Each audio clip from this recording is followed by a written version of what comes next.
Jadi sebenarnya ya kalau kita perhatikan keterangannya itu Dede ini ditelepon oleh si Aep ya untuk menemani Aep ke Polres gitu loh. Nah, karena ditelepon untuk menemani ke Polres, Dede kemudian setuju. Kemudian dijemputlah dia sama si Aep. Dibawalah ke Polres ya. Nah, di Polres dia ketemu dengan Rudiana. Dia bertanya nih, kenapa kesini? Mau memberikan keterangan saksi kita katanya. Loh, kan kita tidak tahu.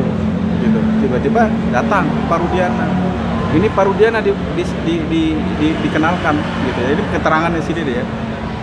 Pak Rudiana bilang, si Dede bilang kepada Pak Rudiana, gitu, bahwa dia tidak mengetahui gitu peristiwa itu, tidak tahu, gitu kan. Nama-nama para itu juga tidak tahu gitu loh. Sudah nggak apa-apa, nanti diarahkan gitu. Nah, berulang kali seperti itu, Dede ini bingung dia. Jadi kita harus berpikir nih, Dede ini profilnya ya. Dia bingung, dia seorang kuli bangunan, tamatan SMP, kemudian dibawa ke sana tiba-tiba dihadapkan dengan seorang polisi untuk memberikan kesaksian. Dia bingung, tetapi juga takut. Ya.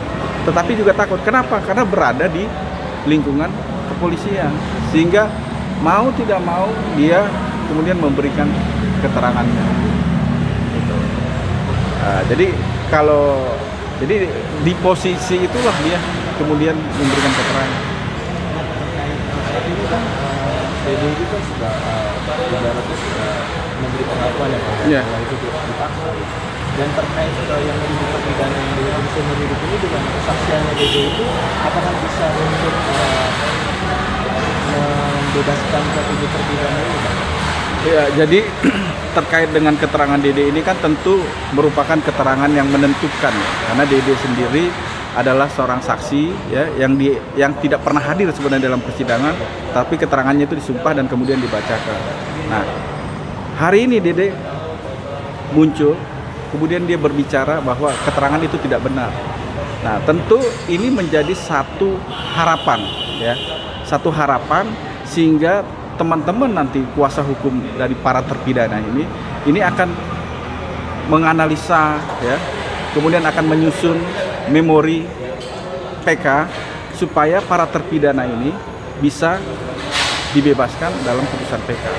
Artinya memang kita tidak bisa gegabah, tapi ini harus diperhatikan detailnya gitu loh.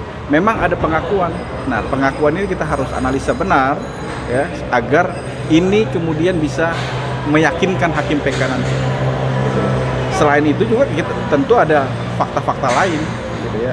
Misalnya novum-novum lain atau ada pertentangan putusan misalnya antara putusan yang nomor 4 dan nomor 16. Nah, ini semua akan diurai dalam memori PK.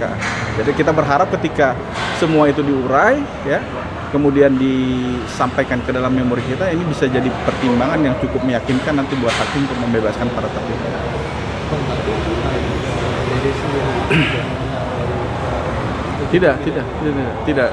Tidak kenal. Berdasarkan pengakuan tidak kenal. Bahkan di peristiwa itu dia tidak tahu. Kalau dia bilang memang tidak ada peristiwa itu. Baru yang kedua juga yang menarik itu, kalau berdasarkan keterangan si Aep, putusan itu Rudiana bertemu dengan Aep dan Dede, itu nggak pernah. Gitu. Jadi Dede itu hanya ketemu dengan Rudiana di Polres itu. Hanya sekali itu aja di Polres. Jadi sebelumnya yang katanya ketemu Pak Rudiana ke lokasi kemudian bertemu dengan Aep dan Dede, itu tidak benar. Tidak benar. Gitu. Terus saat ini kan Dede juga bisa dikatakan sudah salah satu acara terkenal juga yaitu Pak Omar Sibuan yang sirkulasi dan juga Dede. Bagaimana komunikasinya? Ya, kita ini sebenarnya tim besar Peradi ya, DPN Peradi. Saya juga merupakan bagian dari tim besar Peradi itu, gitu. Jadi kita ini berjuang bersama ya untuk membawa agar para terpidana ini bisa mendapatkan keadilan, gitu. Karena apa? Karena kita melihat banyak kejanggalan-kejanggalan dari kasus Vina ini, gitu loh. Mulai dari penangkapan sampai dengan putusan. Banyak persoalan. Nah, ini semua nanti akan kita uraikan di dalam memori PK gitu loh. Terkait somasi dari salah satu dari kemudian kemarin dan juga dan Kang Deddy KDN gitu seperti apa? Terkait somasi, itu somasi terbuka ya. Iya. Saya somasi terbuka. Ya biar itu hak mereka untuk melakukan somasi. Nanti kita lihat apa selanjutnya. Kalau kita dengar Dede kemarin kan disuruh dia diminta maaf juga kan. Tapi permintaan maaf itu ternyata Dede memberikan maaf justru kepada keluarga para terpidana. Gitu. Bukan terkait somasinya itu. Tapi ada rasa penyesalan nggak sih mungkin dari Pak Deddy gitu terkait maksudnya saat ini kan berdasarkan dari kesaksiannya dia jadi strategi terpidana ini sekarang Oh iya, di penjara. dia menyesal. Jadi sejak awal sebenarnya ketika dia menyadari memberikan keterangan tidak benar itu menyesal sebenarnya. Cuman pada waktu itu dia tidak mempunyai kesempatan yang baik. Nah ini kan tiba-tiba muncul nih. Perkara ini muncul seolah-olah itu memberikan kesempatan bagi dia sehingga dia bisa mengkoreksi keterangan dia yang dulu, ya kan? Bahwa itu tidak benar, yang benar adalah keterangan dia yang saat ini. Gitu loh. Nah, jadi kegelisahan dia terbayar nih setelah sekian lama dan ada kesempatan diambil. Walaupun kesempatan yang diambil ini konsekuensinya dia dipidana 9 tahun. Ya, tapi apa? Waktu di DPN Pradi dia mengatakan dia siap. Nah, sekarang kita berpikir logis saja, ya kan?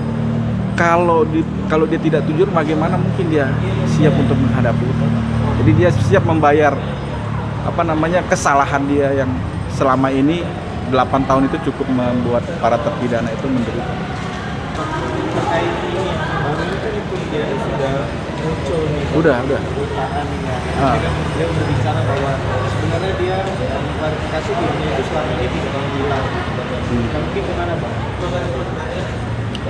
Ya itu klarifikasi dia tidak menghilang itu sah-sah aja ya gitu.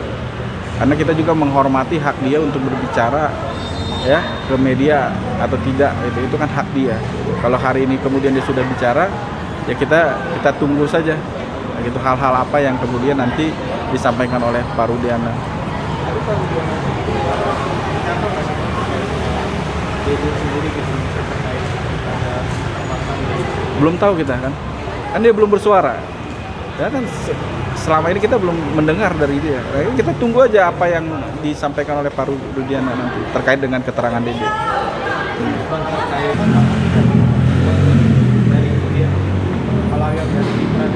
Ya kalau dia sibuk ya kan tidak punya waktu untuk menjawab berbagai pertanyaan kan dia sudah bisa memberikan kuasa. Saya rasa itu nggak ada masalah ya. Dia menunjuk lawyer itu hak Pak Rudiana. Abang sebagai praktisi hukum melihat ada tantangan apa kalau misalnya dia kan melayangkan somasi 3 kali di bulan, apakah harus dilakukan saja dari itu dia Ya somasi itu hak mereka lagi. Ini kembali lagi untuk memberikan somasi itu hak mereka. Nah untuk melaporkan juga itu hak mereka gitu loh. Jadi biarkan aja mereka melaksanakan hak-hak hukumnya, nanti kita tinggal lihat apa yang mereka lakukan terhadap somasinya. Sudah mereka layangkan, kita sudah dengar kan gitu loh, bahwa Dede tetap menyatakan bahwa dia hanya minta maaf kepada keluarganya. Kan dia minta maaf di somasinya kalau nggak salah saya itu, dia minta maaf, tapi dia minta maaf justru kepada keluarga terpidana bukan kepada Rudiana. terkait selanjutnya kemudian dia bicara mencari kebenaran atas kematian anaknya. Ya ini mencari kebenaran atas kematian anaknya kan tinggal 2 hal ini yang menjadi rame ya. Ada 2 fakta. Kalau saya tanya nih kepada apa tuh? Kalau di tanggal 27 Agustus sampai tanggal 31 fakta apa? Ya. Kematian Vina dan Egy itu, ya. Fakta apa di tanggal 27 sampai dengan tanggal 31? Faktanya itu laka lantas, ya kan? Baru pembunuhan itu baru ada setelah tanggal 31 ada laporan polisi dari Rudiana. Tapi sebelum Pak Rudiana membuat laporan, ya ada juga penangkapan itu dilakukan. Gitu loh. Jadi ditangkap dulu oleh Pak Rudiana, diinterogasi. Setelah ditangkap diinterogasi, baru dia buat laporan. Gitu loh. Kalau kita lihat berdasarkan berkas perkara dari tanggal-tanggalnya itu. Ya.